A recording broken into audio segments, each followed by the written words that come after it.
Badi by day, bandits by night in Bayelsa State.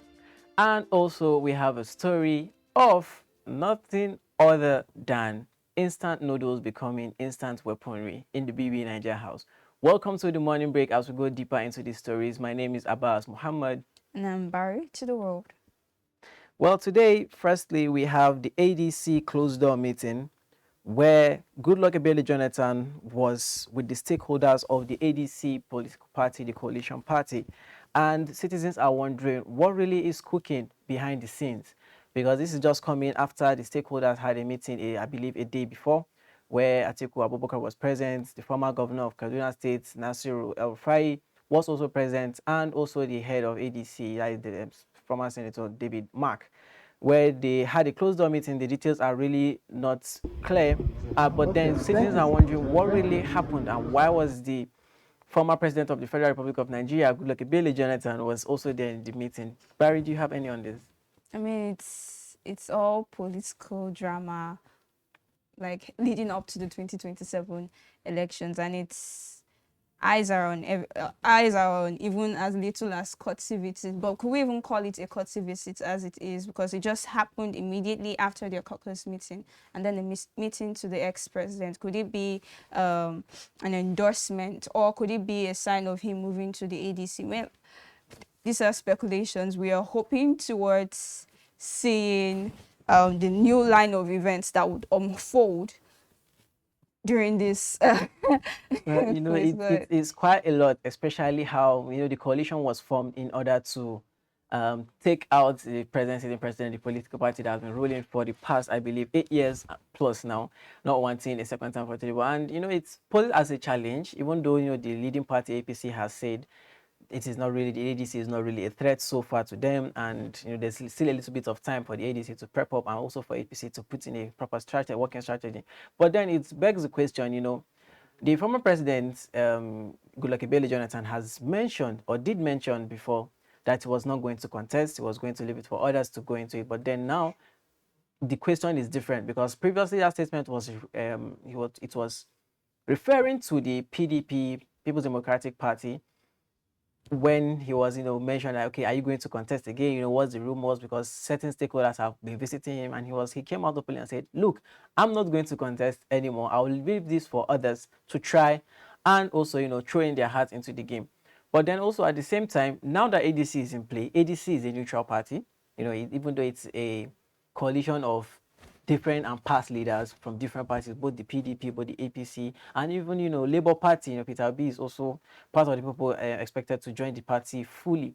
We don't know what really is cooking, like I mentioned earlier. We do hope it's something positive. We do hope it's going to be something that brings hope. If he is going to be a member of the party, then we really need to know, because this closed door meeting, even though we know they said it's not right to campaign until 150 days before the election, but at least Nigerians should know where each party stands.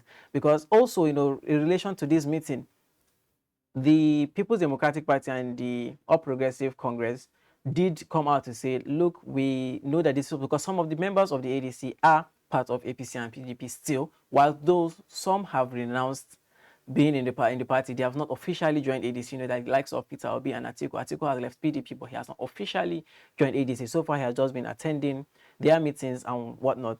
So people are saying, ADC survey is saying these people should officially join the party so that we know where they stand, so that their supporters know where they are inclining toward. Because you can remember in 2023, we knew people that were supporting Labour Party because we knew that, okay, Peter Obi is in Labour Party, so they went further and they supported the party in all levels, local governments, governorship elections. They all supported Labour Party and they voted people. So if Atiku, the likes of Atiku, the likes of Peter Obi are joining the ADC, they should do that now openly, so that the people know that where they are, and then those who are worthy of positions do move on to that, right? Yeah. So, and then moving on, 3 soldiers bagged life sentences for aiding terrorists in Borno.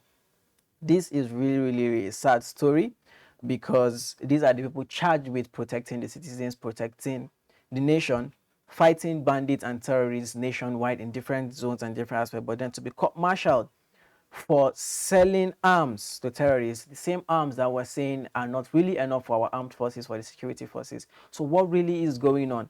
Are these soldiers not really being paid enough? Barry?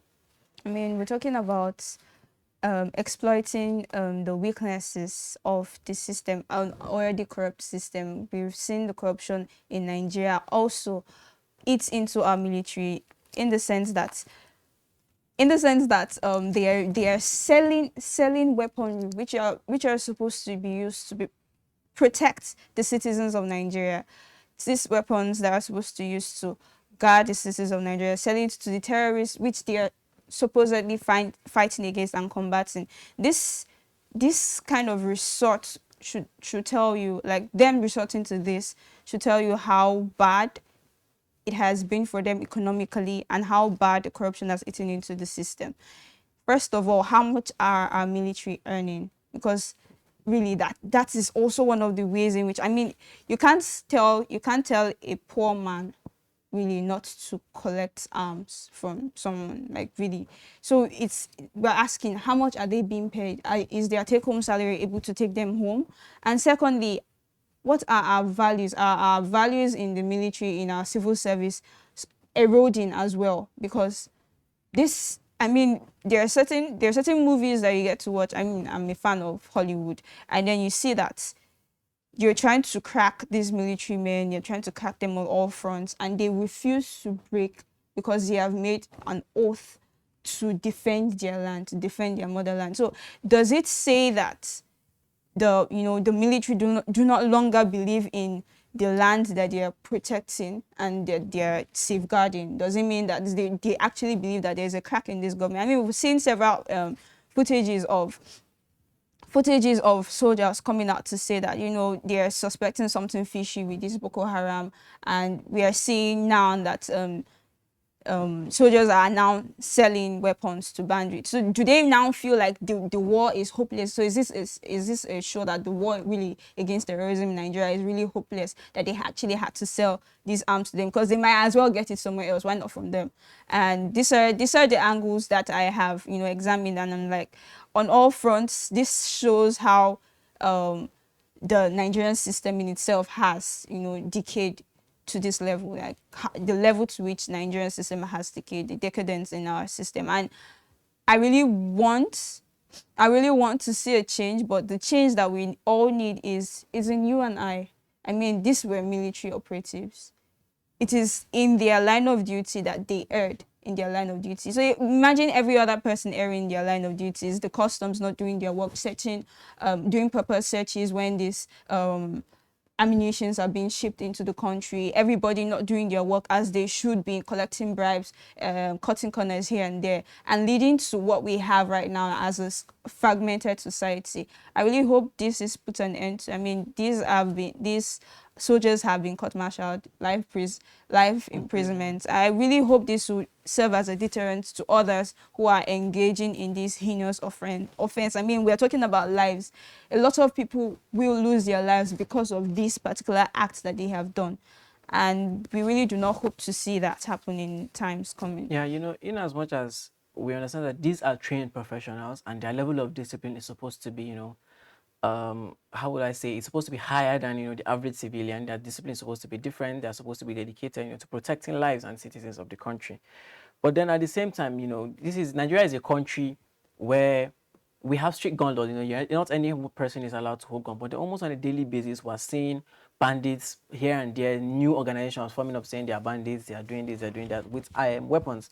And we're also seeing petty civilian homicide, whereby you hear a certain person killed certain somebody with an AK-47 with a pump action and whatnot, and you wonder, where do they really get these weapons from? Where are they coming from? But then when you hear stories like this, like, okay, I hear military personnel being convicted of this type of action, saying they were selling weapons, because in the story here it states that they were concealing some of these weapons in bags of beans, moving them from where they are stationed to places like Enugu and whatnot. And then we have checkpoints also, military checkpoints, police checkpoints. How comes they do not usually uncover this kind of pattern? But although we are really happy that they were able to apprehend these people, but then at the same time, this is the country where we've seen bandits being arrested, bandits being rehabilitated, even though I don't think there's anything like rehabilitation of a bandit, and then they're being sent back to the society with us. So who is to say that these people who really had no discipline in the first place can be rehabilitated and be sent back to society, but then soldiers can be sentenced to life imprisonment.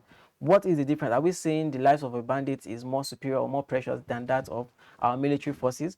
What really does this say? I mean, I feel like, certain to whom much is given, much is expected. I think that is what is being at play right now, because, I mean, they have been trusted with safeguarding of the lives of the citizens of the country, and they took it for granted, and then they thought that they could do anything and get away with it. So they've been given so much responsibility. They are being held to a higher standard. So it's just like telling, I left 3 children at home. One is a 15-year-old, one is a 5-year-old, one is a 9-year-old, and then I come back and I meet everywhere scattered, and then the 15-year-old comes and tells me, I didn't know what was happening. I was in my room. I didn't cause the chaos, right? I didn't cause the chaos, but I found everywhere scattered. I'm like, you are the eldest in the room, right? You're supposed to take care of the house. You're the one definitely that I left in charge. You're the one that will be conferred greater responsibility, and it is on your shoulders to ensure that there is sanctity in that place. So that's basically how I feel that that's basically how it is right now. That's what's at play in the military force. We do hope we do see more of these areas, but personally I feel like some of these things should be concealed. Yes, we do understand that these are leaks in the system, but they should be plugged from the roots and not just from the trim, just trimming the edges. What really motivates these people to take this certain type of actions? And then moving on to Edo State. Edo State governor promises TINUBU 2.5 million votes, in which this caused a lot of negative reactions. Sorry for the laugh. 2.5 million is really not a small number. And then also at the same time, the PDP caretaker committee of the People's Democratic Party has described the governor's claim as absurd and comical, saying this plays on the intelligence of the people, because how do you outrightly just come out to say we are going to give President TINUBU 2.5 million votes?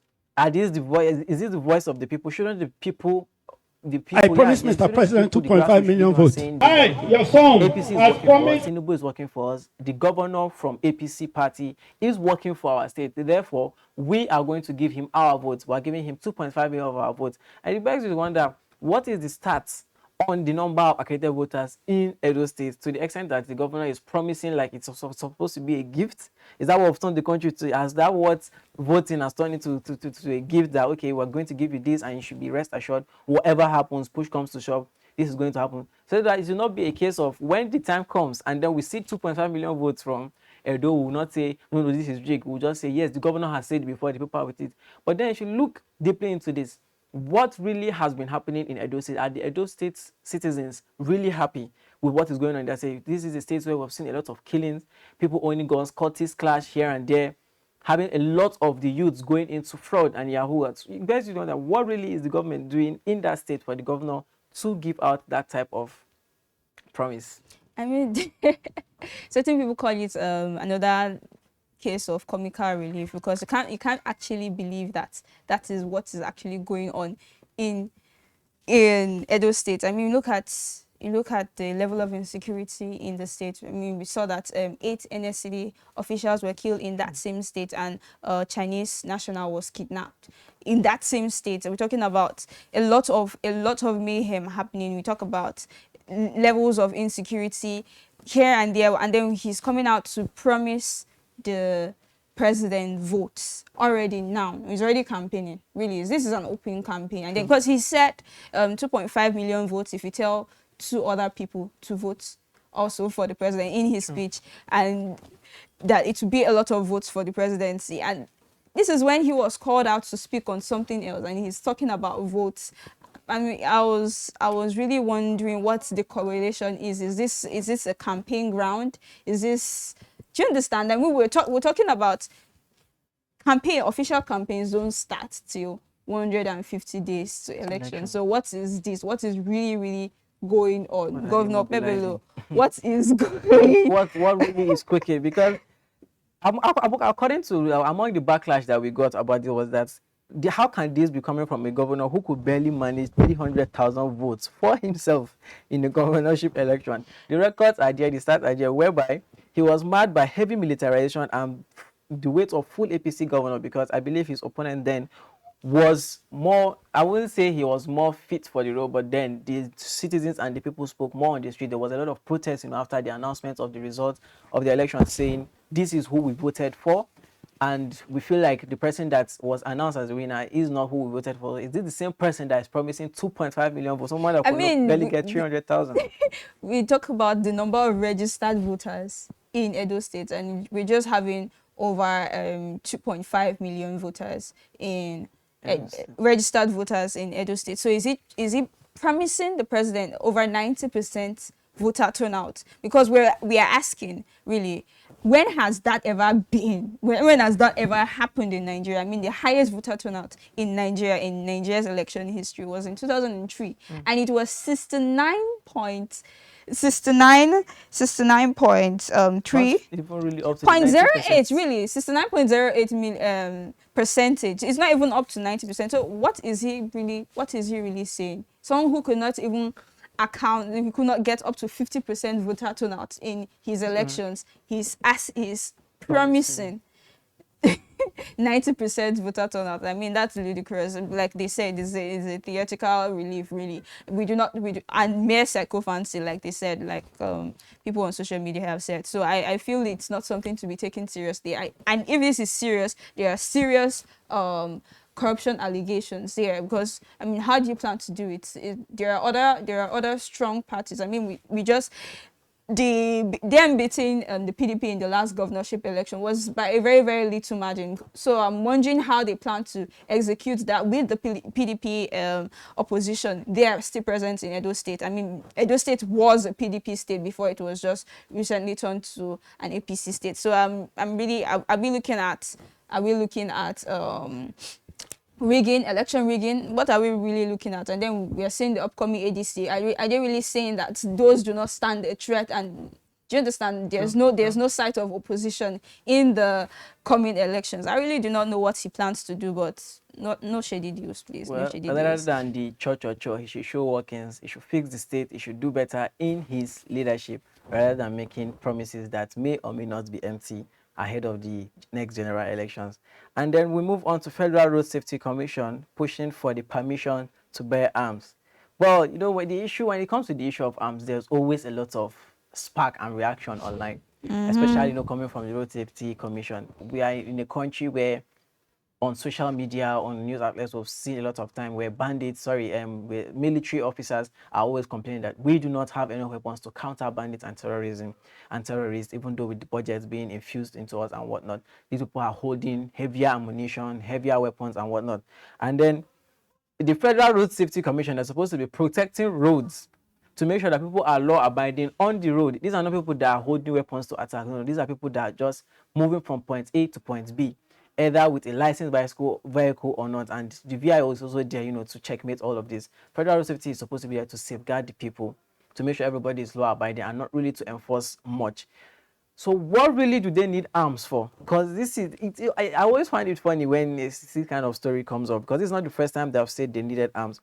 These are people that are just supposed to stand at certain checkpoints or at accident-prone areas, or always be on standby to make sure that, okay, the people are safe, to make sure that they're providing help or aid, especially on highways where, we have accidents in the bush, where there is no one in the front, no one in the back. You contact road safety, they should be able to come and bring you out of that situation. But then they are demanding for arms. What really is it for? Because we've seen several situations where the people without arms have been violent to citizens, violently pulling out plate numbers, being on car bonnets while the driver is taking them away with a lot of speed. And it begs the question, if these people are violent without a weapon, where they will have had a gentle encounter with these people, why should we give them arms?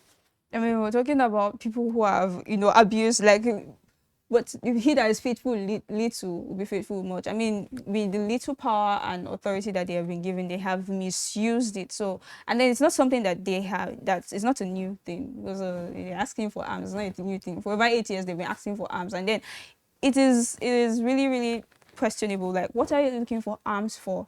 Really, what are you looking for arms for? There's the police. You can ask them to come in and, come to your aid if you need the case of the armed forces. There's the military. I mean, there are military forces at checkpoints. How do you if stop these are a trailer? checkpoints that you guys are stationed in? You called for their aid, but you guys do not need that. I mean, things that you would need, you ask for body cams, you ask for CCTV footage. Those are the things that they need to make their work seamless. I mean, they are just federal road safety. They're just supposed to enable road safety. It's not a military ordeal. I mean, certain Nigerians have come up and said, you know, one Mr. KB said on Twitter, the FRS's job is vehicle safety, not human security. I mean, a 4-man team to stop overloading trailer costs more than smart traffic strategies. Too often we skip thinking and pick the easier and more safe way out. Another person said, if the federal government approves firearms for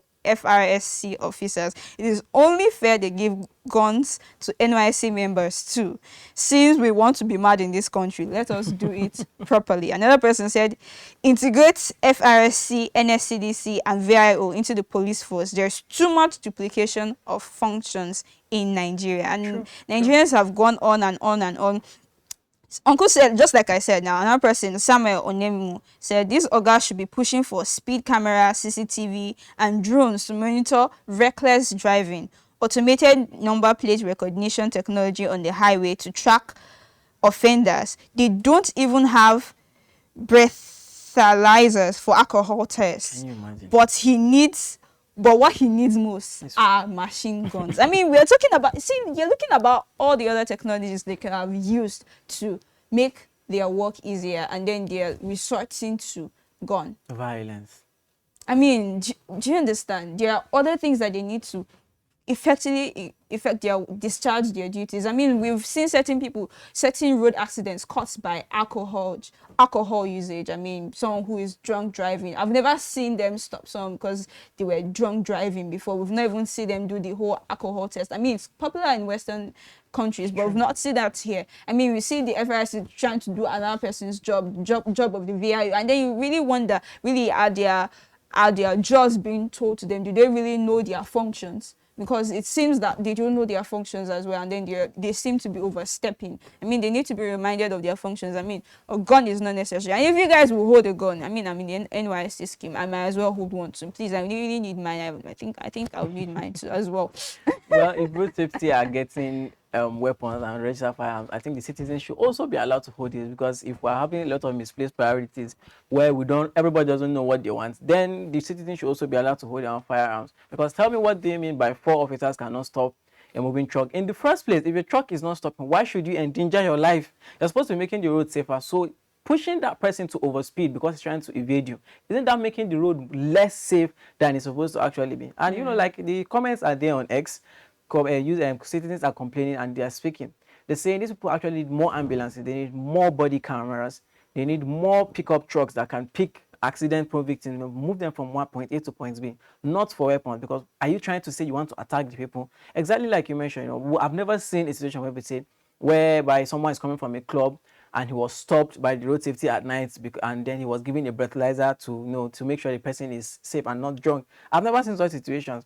So what are they trying to cover? Is it because they do see police officers in foreign countries or Western countries stopping people and because they have guns? It's different. Police officers have their body cams and they have their weapons, and these are police officers. Like I mentioned, they have gun. Their gun is some type of training. Please. Exactly. So if they want guns, then I think they should be merged together with the police. They should undergo the same training the police officers go through. We should make sure they're sound and fit for the job. Then they can carry the firearms and then enforce the law. But actually, we feel like the priorities are really, really misplaced, and we hope they do something better and they push for better reforms and not firearms. We're having a lot of, for a country that has strict gun laws, we're seeing too many guns, to be very honest. Citizens killing citizens with guns, bandits, terrorists, military. It's enough. It's enough of the guns, please. We should be seeing less guns and be seeing more of peaceful interactions. And then moving on to our next story, moving on to the richest man in Africa. I believe he's still on that position. The Dangote refinery has sacked all Nigerian workers 24 hours after they joined Pengasan. If you don't know, that there's a little bit of history between Dangote. All his Nigerian workers, please. Sorry, yes, correction. All his Nigerian workers for joining Pengasan. It's a union movement. Yeah. It came from a political commentator, Imran Wakili, on X, saying the Dangote refinery has officially laid off all of his Nigerian workers under the guise of reorganization. This is less than 24 hours after 90% of them joined Pengassan, he wrote. Although Pengassan and Dangote Group have had a little bit of scuffle in the past, this is a union group, and no private company owner would really want his workers unionizing, because it means he's really providing something. And at the same time, if he's not providing, or even if he is providing, there is a high chance that these people can decide to unionize at any given point or time, and this is going to halt his company's actions and movement. It's going to halt production, it's going to halt services, and that is going to reflect financially on him, because government agencies are not the same as private organization. Because for example, now let's use ASU The strike. biggest challenge for us now is how do Although we create we might jobs, not and that's why I necessarily keep say saying that the it's government is good. losing money. Let us but even their keep lives are affected, but then there's not really educating money that our is actually lost when ASU goes on strike. It's the citizens, the students are going to be affected. The lecturers are also affected because they are seeking for more pay and whatnot. But when it comes to a private organization where capitalism is the main goal here, we're trying to make profit, and then you go on strikes 2-3 times a year. Money. Exactly. And for Dangote refinery, that yes, it's making progress, but then it's still in its baby phase. It has not fully established to its full potential. It will not really fare well for the company to be going on strike. What do you think about this layoff?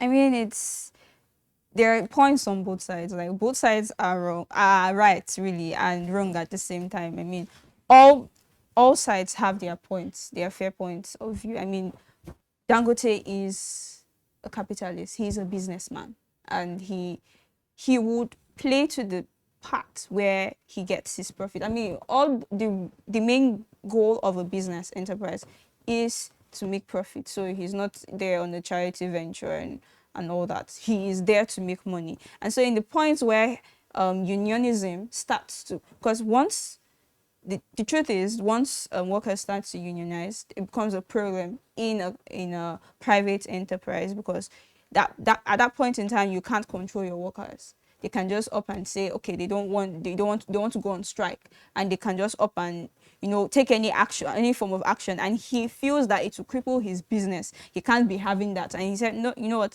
I'm not having that. And then he said basically there were 3 things that were cited in the letter that was leaked. It was reorganization of the refinery, safety breaches, and cases of sabotage. I mean, this could easily happen, sabotage of his company. And then on the worker side, I mean, if they want to seek for higher pay, how are they going to go about it?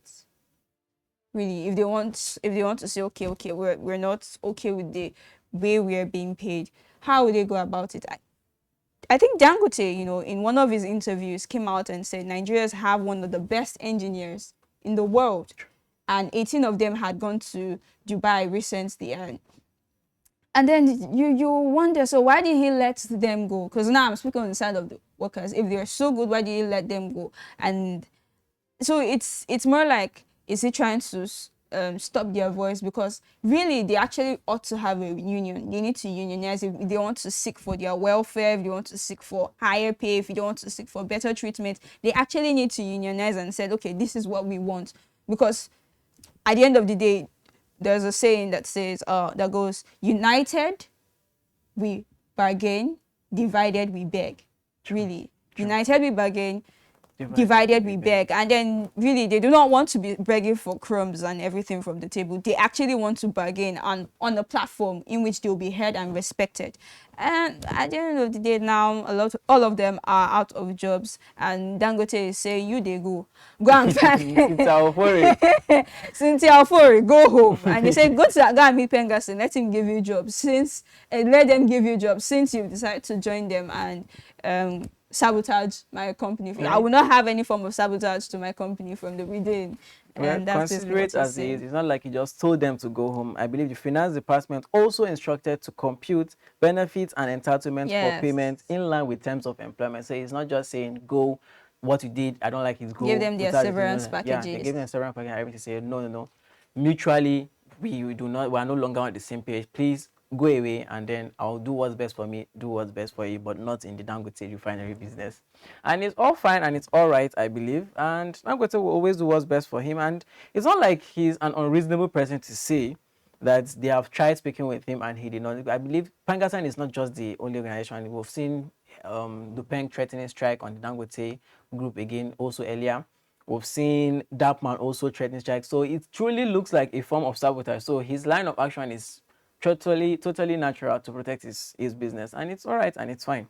We do hope everybody appreciates the situation they are in, because there are a lot of people out there looking for jobs. So if you can't work there, move on.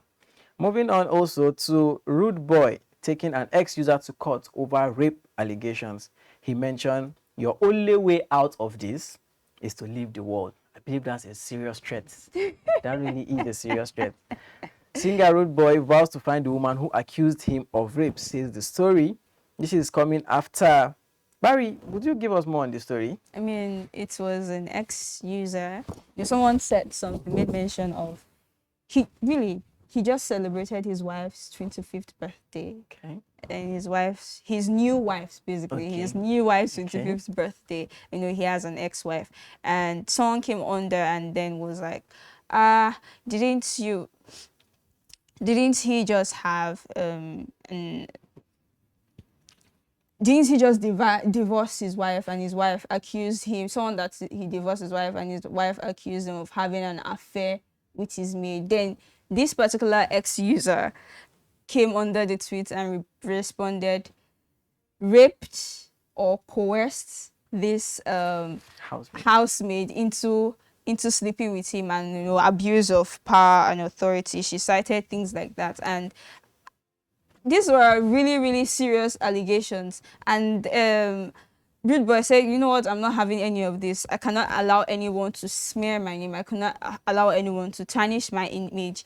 And he puts out this whole wanted this, and everybody, all ex-users have been on the hunt for this lady. Her account was deactivated on Twitter. Account was deactivated on Twitter. People found her Instagram, went as far as finding her Facebook. Some people have even found her house address and asking Rude Boy, if you're serious about this issue, we have a house address, we have her husband, just in case, wherever it is you want to find her. And they're expecting him to follow through with this thread, because a lot of times men are being put on the spotlight like that, and their images are being tarnished. I mean, a good name, they say, is better than silver or gold or riches, and a bad name can as well put you down. I mean, certain contracts that you wouldn't get just because of a bad name. I mean, we've seen footballers, we've seen artists, their careers being ruined just because of a bad name, just because of a smear campaign put on them. And then he said he's not having any of this, and he said he's going to challenge her to court. But really, what is the issue? Are these accusations baseless? Are these accusations unfounded? We just realized that his ex-wife also made an allegation in their divorce proceedings that he had an affair with their housemaid. And we really do not know the age of the housemaid, but this lady was making reference to that. I mean, the age of an average housemaid in Nigeria is below 20. It's in their teens. So it is more like speculation at the end of the day, really, because the average age of an housemaid in Nigeria is below their teens. And then this could actually either be rape or coercion, because the person isn't in their right mind. I mean, abuse of power, abuse of authority. I mean, nobody else have been in the house, because obviously the wife wouldn't have been there when this whole affair occurred. So really, could this have been a case of coercion or anything? So all these are speculations, but my guy wasn't having it. He's not going to have anyone smear his image. And then basically she made a particular, what was that? She was like, very yeah guy or something like that. Yeah. And so it became personal at that point. So he said, you know what, at this stage we need to teach one person a lesson so that everybody can get sense at the end of the day. So that's basically it for me on this end. Even as you did mention, you was making a reference to the ex-wives when they did a part of the divorce statement, the suit, it was like he was having an affair. But it also begs the question, she did not outrightly mention he raped, and she just said an affair. So people really should be careful about how they phrase their words. Yes, if you want to accuse him of something, at least have a fact. Okay, yeah, making a reference to this. Choose your words properly, because probably you were not going that deep into what you wanted to allege, you want to trend or something, but then now the trend has taken you out of this world, because this square is there and Rude Boy is threatening you that the only way out for you out of this case is that you have to leave this world. So it's a really serious case, very serious matter. They activated her account, but then he said he was going to use all of his power to make sure he traces her and take her to court. But then we do hope he's not going to go out of the conventional legal means to get to her. He's going to follow strictly by law, by constitution, to sue her, take her to court, and she should also have a representative, and then everything be discussed. Hopefully it is resolved, and hopefully he has forgiven her, although this really is a serious allegation. Rape allegation is not really a small allegation on a person. I mean, but to be fair on both ends, right? It's rape or coerce, but any of those terms, really, those terms are actually serious allegations. True. Choose your words right wisely next time. Exactly. So, and then moving on to our story of baddie by day and bandits by night. A lady was arrested with weapons in Bayelsa over murder. And well, why we said baddie is because this is actually Charity a young Williams. lady. Yeah. A 23-year-old woman named Charity Williams during a raid on a suspected criminal hideout at Oguda village, Okene, recovering firearms, ammunition, and over 2 million naira in cash. The story says that she connived with her boyfriend. She was actually a side chick in this situation. She connived with her boyfriend to kill an estate agent. The boyfriend had land to sell, and then I believe she linked him up with the estate agent where they tried to sell land to him. They sold the land, but then papers were not transferred. The money was transferred though. And then it's also really shady because the owners of the people who bought the land now demanded for the papers of the land that they bought. And then the estate agent went back to Charity's boyfriend to say, they sold land or sent money, but you have not still transferred papers to us. And then he refused to, and then the matter was dragged. It became shady. And push came to shove. It was a fraudulent sale. So he started cornering the person. I believe he connived with his girlfriend, Charity. He's alleged to be a pastor. He's a husband and a pastor. So it's really begs the question, like, what really is this person's morality? For you are a husband, already you are cheating on your wife. Offense number one. Before we get to let's level it down. Exactly. And then you went ahead to still sell a fraudulent land. And when police down the line, when police were investigating, when they caught up to him, because they still haven't found the body as at then, when they caught up to him and asked him, okay, you sold this land to this person, and then these people are saying the papers have not gotten there. He said he later ended up telling them that he was no longer interested in selling the land, and that he had refunded the money to the agents. The problem here is that the police let him go after that confession, but they did not dig to find out, or there was no information stating that they dug out the details of that transfer, saying, okay, you bought the land for so amount. Did you refund the exact amount? Later down the line, when the body was found and then the transfer was traced, was that he sent 1 million naira out of the 9 million that was sent to him. So you can see it was still shady. And why did the police let that go long? Because I believe the whole investigation took 8 days. Commendable that it was done in about a week or more. But then at the same time, I believe it would have been discovered faster if they had questioned him further during that first confession. What do you think about this story, Barry? I mean, most of the time we talk about men in crime. It's hard to fathom a woman in crime. And then we find out that a lot of weaponry were found on her, and a lot of drugs too. Large quantities of tramadol and other narcotics were found on her, and 2.4 million in cash. Armed robber, highway robber. Robbery and killing for just 2 million naira. Do you understand? It shows, like I said, the moral degradation in Nigeria. I mean, once the morals have gone, every other evil work will fly. Is it killing, or is it stealing, or is it using of narcotics? Is it using of firearms? Is it whatever, you name it? Every form of evil work will fly once there's a bankruptcy in morality in the state. And that is what we're seeing. That is what we saw with the soldiers early on. That is what we're seeing with this woman. This is what we're seeing with this pastor, so to speak, who was supposed to be a leader, a shepherd of certain people, who is supposed to be a respectable citizen and man, upstanding man of the society. This is a shame. This is a disgrace. We are calling for for our morality, not just spirituality. You know, we have a lot of Christians, we have a lot of Muslims in Nigeria, but we do not have a lot of morally upright people in this nation. And that is what is eating us. I mean, anybody will collect bribe, anyone would collect, what do you call it? Anyone will abuse their power and authority, and what else? A lot of things have been happening, and we just hope that morality comes back. And once that comes back, I mean, there is no telling how far we'll move as a nation. Well, that really is a lot. That really is a lot. The prime suspect, Kadiri, in the full name of, he had a full name where he escaped. He actually escaped before the raid occurred because the room was booked in his, with his money, but then at the same time it was the charity that was found in the room. The police is now raising awareness that a lot of ladies have today now are being used as a liaison because they use them to rent rooms, and when they will rent these rooms, criminals are the ones that are actually in these rooms. But you know, because you have to avoid things being traced to you. If it is your name that's there as the person booking the room, you'll be traced easily. But then sometimes lady, because the police command did mention, because the person, they were apprehended in Kogi. The lady was apprehended in Kogi. The crime happened in Bayelsa, but then she was apprehended in Kogi, and it shows a really good work of our police force in tracking criminal activities.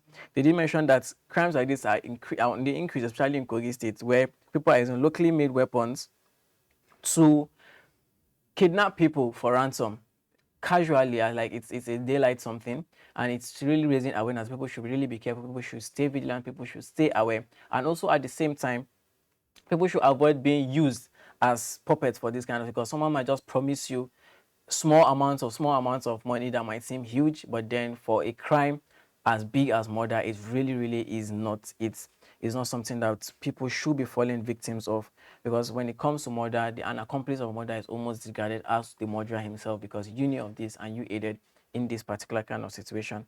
And then moving on to our instant noodle story that became instant weapon in the Big Brother Nigeria house. Drama unfolds as Zita throws Indomie at Ruboy. This is coming after Rita accused him of disrupting Team Pineapple's game, during the K-Bobo's turn. She scolded him harshly, saying he had blown things out of proportion and didn't know how to react to things. Ruboy pushed back, insisting that he had already apologized. I just know your teammates, he said, were pairing, and I apologize. He said, seeking validation. He called out to other Sultana Mensa and no apologize. So now the whole video is there for those who missed the whole session and the whole drama. And the way this unfolded was really scary, because it started as a quarrel, tempos rising, voices rising, and then to a point, I don't know what pushed her. I don't know if it was premeditated. And from accusing him, it was just an argument. Yeah, but then to the point of trying to physically harm someone. I mean, there are certain people who can't control their rage. Exactly. You can't call that premeditated. How do you sit down and have a conversation with someone and then just pour the person noodles? Did you plan to make the noodles to pour on the person, or to who knows? Because it started as a casual argument, and he did mention he had apologized. So if someone has done something, yeah, it's not easy to always forgive. No, basically he said, "What will you do?" Yeah, but before then he had told her he had apologized, but she kept on pressing the whole thing, and then he had to react also, because, and at the end of the day, she ended up pouring him Indomie, and almost instantly, like the noodles that she made, he instantly slapped back, he clapped back on her because he hit her. The video is there in slow motion. So why didn't you call the slap premeditated as well? It's not premeditated because his reaction was almost faster than her own action. Exactly, and basically she was eating. I mean, if you're with a knife, with a knife and someone comes at you to attack you, what you use is, it's not that, if it's a premeditated, she would have used a better weapon. I mean, it's a food that she actually wanted to eat. Why would she use it? That doesn't, I don't know. I don't think that is premeditated. Possibly she did not expect him to physically react, because we are of the opinion that men who hit women are cowards. So she might not assume he would hit her back. The thing is, it started as an argument. She came with that plate of food. She sat down. Instead of eating, they continued arguing. And then the next thing she did was pour him that plate of food. And you could see the video. He instantly, gave her a full 500 from his right hand. And then, although this is really frowned in the Big Brother Nigeria house, we've seen cases of likes of, was it Tasha that year that got, she hadn't done Erica, up to this, and exactly, she was and they were disqualified from the house. And then this is, so hopefully we do see both of them disqualified, because we do not want to push narrative that if a woman hits a man is supposed to hit a woman, even though If it's self-defense, is a different case entirely. But this is just a squabble. This is beef that shouldn't have escalated to physical harm. If they are both disqualified, I believe this will send a message out there, because in as much as this is entertainment, this is also the media. People learn from the things they see online. If this goes as a pass, they'll be like, okay, my idol, this, my idol, because we have a lot of viewers of the Big Brother Nigeria show. And I really want to say something.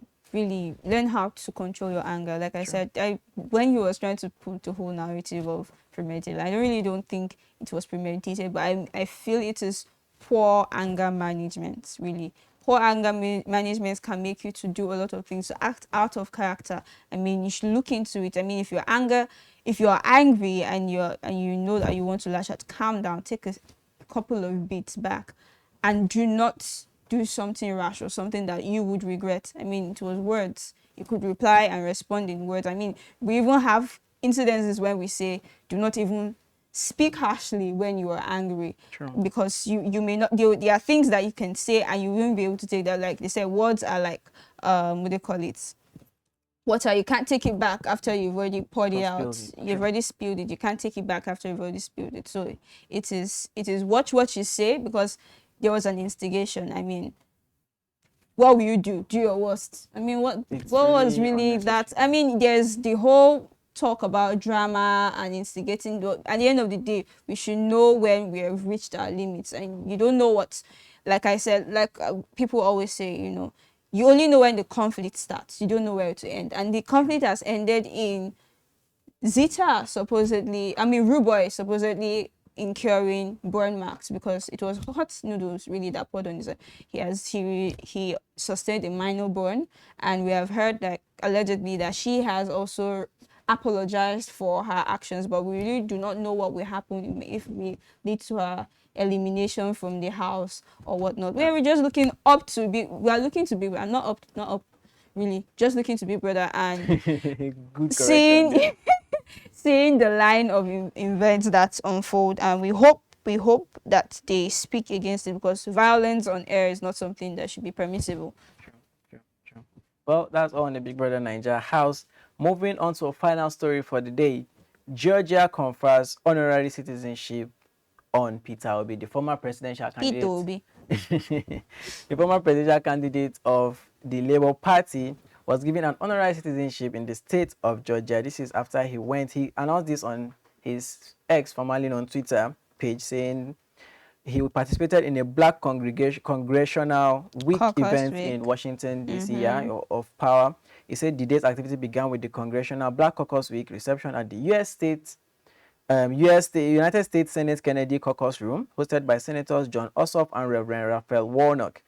Obi also attended an engagement with Georgia Power, the state's largest independent power company, where he held discussions with its chief executive officer. And this is not the first time he's traveled, to a foreign country discussing issues of power. I believe it's one of the areas he also campaigned in, which was in his mandate, saying he will fix when it comes to the power, because Nigeria is really down on the scale of electricity, where we're still having power outages and whatnot. So he has been doing his research, has been attending conferences. Back then, in 2023, people believe if he came into power, though, he would have solved the power issues in Nigeria due to his movement. And then also at the same time, he is not the only person that with citizenship from the state of Georgia. Do you have? I think you should. There's some other people who have been conferred citizenship from the state of Georgia, and it's remarkable.